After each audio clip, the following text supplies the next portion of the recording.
Hey everyone, ArchTalko here, welcoming you back to Xenoblade Chronicles. In the previous episode, we tidied up the remaining side quests in Colony 6 and the Bion's Leg, and made our way here into the Ether Mine, had some awesome cutscenes. Today we're going to be going even deeper, getting to the bottom of things, literally. Hey, so what do you guys say we get lost in some caverns, because God knows, I don't know what it is about like this specific place. I always get turned around, like Hi! I don't remember you, but hey, free Infinity Coin, am I right? I think so. So I guess now's as good of a time as any to go over Ryan's new art. Ryan learned Shield Bash right there, which is an outstanding art. It is obviously just Days art, no strings attached. It just purely dazes enemies when they're toppled. A lot of Days arts in the game, especially later on, will have some kind of gimmick tied to it, which doesn't necessarily make them bad, but definitely doesn't make them as well-rounded as Shield Bash. And honestly, I feel like Shield Bash is probably the best Days art in the game because it is so quick. Compared to Shaker Edge, which is the one that Shulk has, it comes out so much faster. Like that, did you see how fast that was? You can actually like act out of it while the opponent is still dazed, which automatically makes it God tier. Wasn't really looking. We get a good old Journey Diadem, a diadem themed after my favorite game of all time. I'm just saying, oh. So unfortunately, we can't actually jump over the gap. We can't just strap into Michael Jordan's go leaping. We gotta take the long way around, but that's okay. That's okay because it gives us a chance to get lost, but also pocket a Yelow Cat because I know my favorite pastime is just picking up medium-sized mammals and stuffing them in my pocket. Oh, hey, and we got an Ether Pebble. One thing to note, Ether Pebbles, they're actually pretty common, but I can't remember exactly what requires it, but I know that there's either a quest or like a Colony 6 reconstruction thing that requires like 8 or 9 Ether Pebbles, so the more we can stock up now, the better. Now, this is the objective that we have to go to, but as you can see, it's actually blocked off to us. What's cool though is that we get this little sneak peek of what's yet to come, and oh my god, is it going to be amazing. So in order to actually open up that gate to actually progress with things, I'm going to have to do a little bit of exploring. If we take this path right over here, I think, yeah, yep. We will get a little preview to go off of that one door. Welcome to the true Ether Mine. Yeah, this thing looks incredible. I love its design. But it goes even more than that. Look how far down this reaches. The scope of Ether Mine is insane. And unfortunately, this area specifically, once we do everything we have to do here, it's gonna be blocked off to us and we won't be able to come back. This is one of my absolute favorite areas in the game to explore for a few different reasons. I like the aesthetic. I wish the music was a little bit better, but whatever. So right here, bada boom, bada bing, we went ahead and opened the door. But the overall design of the area, the way that you go through it is, to me, is just so fun. So I always look forward to coming here. I don't know, something about Ether Mine is just the bee's knees, actually. So, oh! 2. Oh, yep. Okay, so 1 ready coil out of 2, I will definitely take. Cool. All right, well, unless anything else crazy happens, I guess I'm gonna go ahead and meet you guys over at the actual gate. And here we are. You guys ready? Oh man, I'm so excited. Oh man, I'm so excited. Okay, let's do it. Let's do it.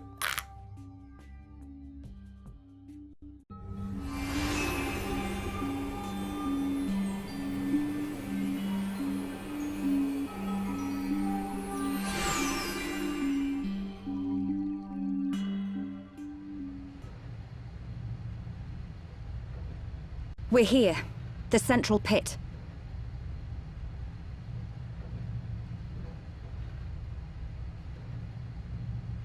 Where are they all? I don't see anyone. We'll take that lift. I'm ready to mash some mechon. Yeah. Juju, Atharon, just hold on.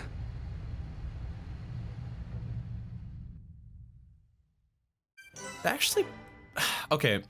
One thing that I don't understand about like this section of the game is like that cutscene where Shulk tries to confront Otharon and like sort of tries to warn him, but like doesn't really. Like I realize that little heart-to-heart between Shulk and Ryan, you know, it takes like a minute or two, but it always makes me wonder just how Otharon's able to get like that far ahead. I don't know. I always feel like Otharon should just been like still in the party with us, but it's not a big deal. Especially considering the door was blocked off before we got to it, so it's like, how did he even get through? Unless he was the one who closed the door, in which case, dick move, Otharon. We're trying to get through there too, man. But yeah, this place is absolutely swarmed with mechon, to the point where... Hey Joe.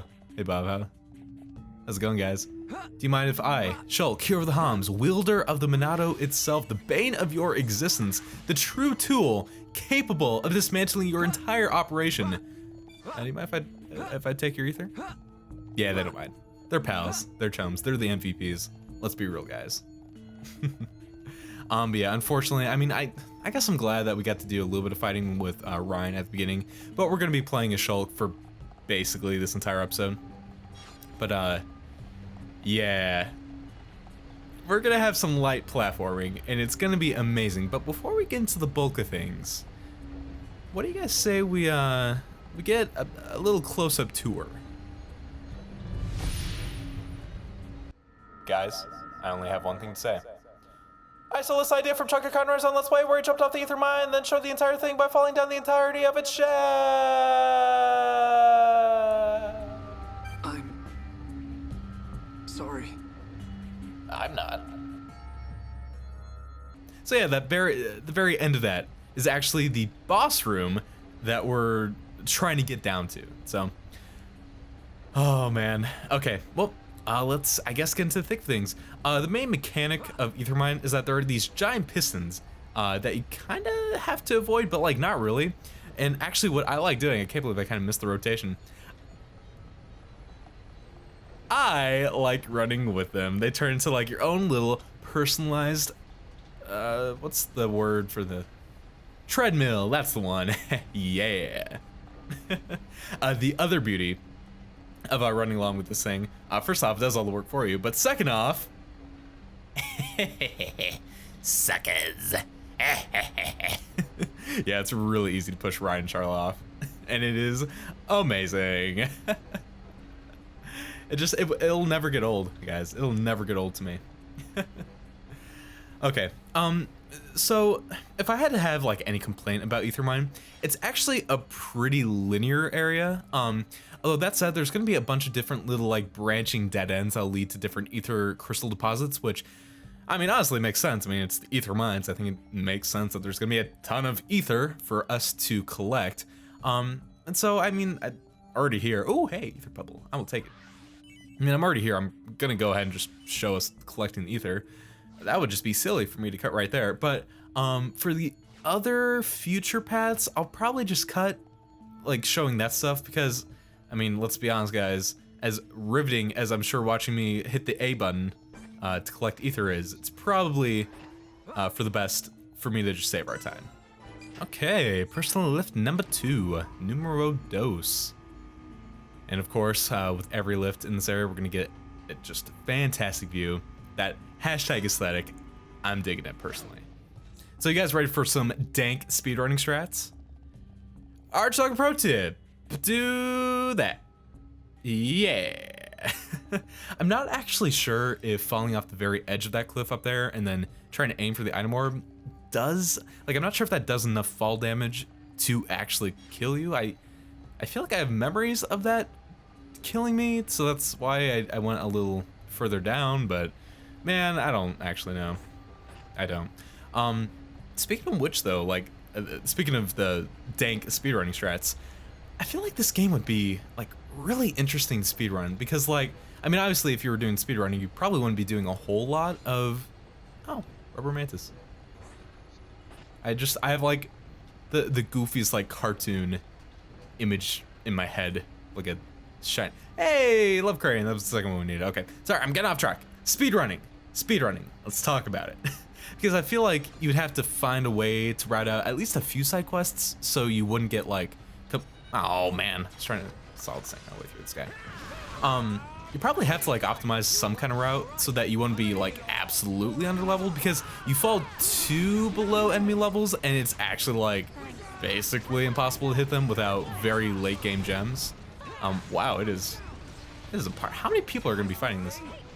Yeah, we have 4 in total. That's weird.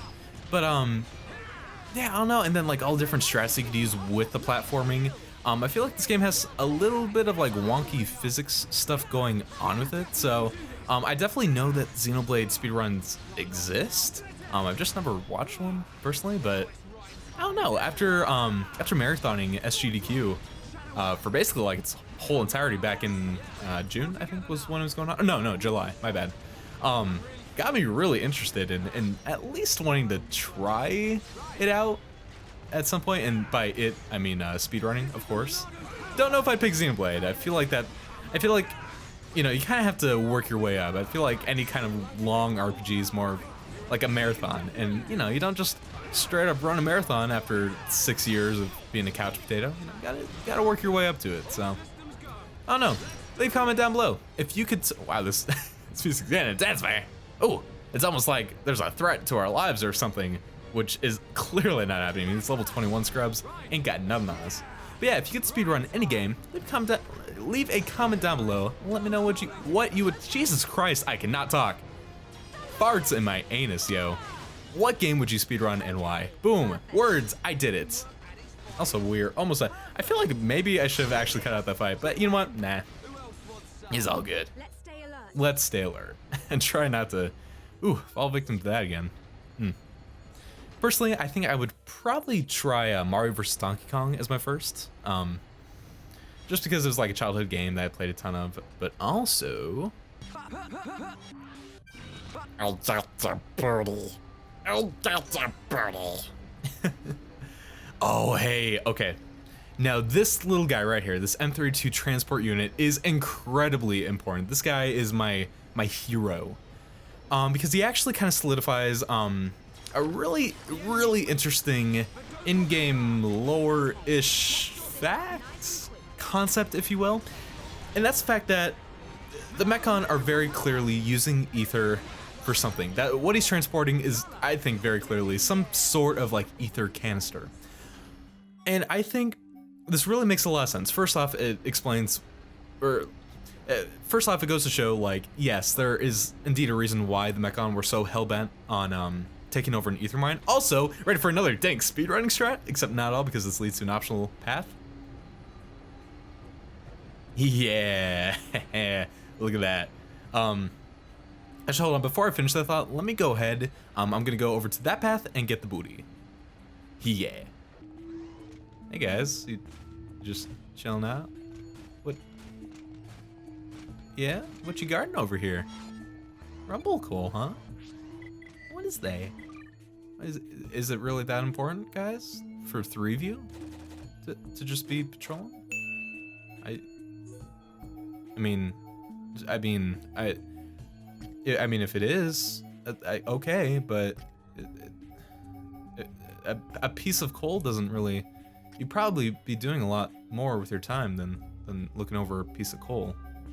Or, oh, well, I guess it's golden, so, you know, you could probably buy, like, I don't know, like the PS4 with, I don't get it. No, elevator come back. Literally just missed it. Literally just missed the elevator. My face when I am the fraudiest speedrunner of Xenoblade that you've ever seen. My face went. Oh god, okay. So anyway, to continue off that thought, one of the weirdest concepts to me in this game is the whole thing of like mechon eating the homs. Like, to me that just seemed weird for machines to be wanting to eat anything, really. But in the context of the mechon being hellbent on using and processing ether, I think it makes sense. Like, I'm pretty sure those M32 transport units confirm that the mechon are using the ether most likely as some sort of fuel source. And I think it would make sense that when the mechons say that they're eating the homs, they're not really like digesting the homs, but I want to say that they're probably incinerating them at some point, like burning them for energy. And this oh, there's another side about it. Okay, hold on. We're gonna complete the side, I promise. One sec. Oh, hey, when it turns daytime, the cave lights up, even though we're underground. I have questions. Anyway, okay, so to complete that thought about the mechon and the oms and all that stuff, if you remember back to what Gemman was saying, he was saying that every living being on Bionis has some form of concentrated ether, usually in the form of some kind of ether crystal within themselves. So, you take that into account, I absolutely think it makes sense that the mechon are, you know, essentially processing and incinerating the homs in order to get access to that ether energy that's like inherently stored within them. And I love all the little attention to details that allude to this kind of theory. And it's not really a theory because, I mean, sort of, spoiler alert, later on in the game, it is absolutely 100% going to be confirmed that the mechon use ether. It's just, I love how, even as far back, like as early as it is right now in the game, they actually still allude to that, you know? And really you can say that just about so many different plot points in this game. So many different things are alluded to, from the major overarching narrative themes and different character motivations that get revealed over time, to like the smallest little details, like why mechon would want to inhabit an ether mine in the first place. Okay, bye Charlotte. You gotta oh my god. I guess, you know, we're praising Xenoblade. Let me go ahead and bring it down a notch and say the AI, the companion AI, could use a little bit could use a little bit of help, to say the least. But you know what, honestly, it's one of those things that, like, it's so janky, but it doesn't affect anything. It doesn't lower the quality of the game. And if anything, it just provides a bunch of really funny moments.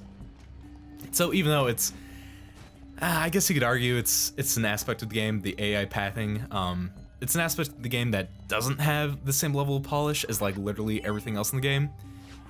I feel like it was intentionally not polished because of just all the crazy things that can end up happening. So, ooh, don't want to mess with those guys. The ones with the giant grabby claws, ooh, they, not a good time, guys. Not a good time. So, we're also making really good time. We're already, I would say, like 2/3 of the way through this area. Also, you guys having a good time? For all I know, they're talking about their mechon taxes or some, I don't know. They were really steadfast on miring that crystal. I mean, most likely they were sent there probably to protect the crystal, but then also harvest it. But, you know, like every other minimum wage paid person in a rut, you know, they haven't done that, man. They're just gonna do things how they want to. Also, let's see if we can up. What kind of peripheral vision is that, man? Ugh. So rude. Okay, let's get going. I mean, Ryan's not wrong. It was a piece of cake, clearly, but still, man. Ugh, what a waste of time. If I'm gonna look, man, if you're gonna come up to me, if you're gonna walk over to my steez and have me murder you in cold blood, at least like make it entertaining, okay? Don't make it a drag. Don't be that dude. You know the one. We all have that person that makes it a drag when you murder them, like straight up. Ugh. Some mechon, man, some people, right? No? Oh. Aesthetic. I feel like with every episode of Xenoblade, I'm just slowly losing my mind just a little bit more, you know? It happens.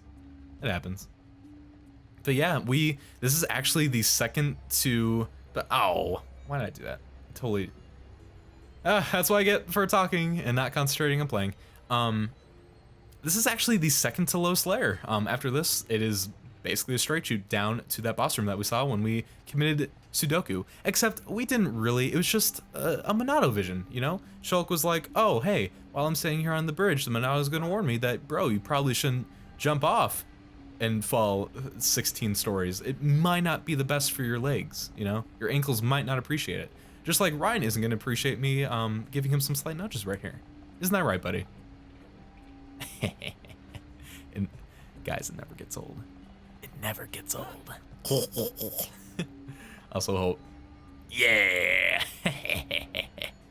Like a cheese curd on Monday morning. Whatever that means. Okay. I've had my fun. So right up here, we're gonna have two different like required boss fights, and right here we're gonna have a brand new mechon type. The Mechon M84. Even at level 24, being like us being 3 levels higher, this guy can actually put up a pretty solid fight. He has one attack specifically, I think it's called like Cylinder Arm or something. That is definitely something to watch out for. So let's see if we can hopefully not mess this up too much. Oh man. Yeah, I gotta say, like, this part always, like, just really confuses me. Like, what is operating it, that, like, gigantic crane arm to come and cock block us off our, like, running path? And, like, why are they doing it for, like, obviously something must be, like, monitoring us in order to put up that barrier in the first place, which also doesn't get any animation to like lift up, just magically disappears, which is kind of weird. But it's like something must have been operating that arm in order like to know when we get there, so they could have timed it properly to actually block us off. But if we're being monitored, then why not just like send all your people after us? I mean, I guess you could probably infer that the mechon are just lazy, considering all the other mechon that we just walked up to because we're 6 levels higher than them. But still, man, it's like whoever like the higher ups at Mechon Inc. Picked out to handle this Ethermine operation. I don't know, man, they might need to get the boot, because I mean, if Ryan teleporting is anything to go off of, our party's got some pretty rockin' skills. So the fact that they're taking a lot of inaction against us is for shame, is all I can say.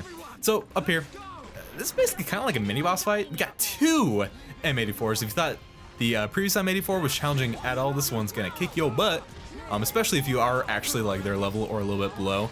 This can actually be a really, really tough fight. Probably more tough than the actual boss fight of this area, which is a little sad. Oh, okay, but right there, Ether Arm. That's weird. I thought it had a passive ability of dazing, but I might just be thinking of something else, in which case I apologize. Well, whatever. Rude, first off. Second off, okay, whatever attack that was, it toppled. So maybe it just has a chance of toppling? I don't really know. I do know it's an AoE though, so not a good time. Yes, and we got both with break. Awesome. I say let's just go for the topple. And then, of course, wait.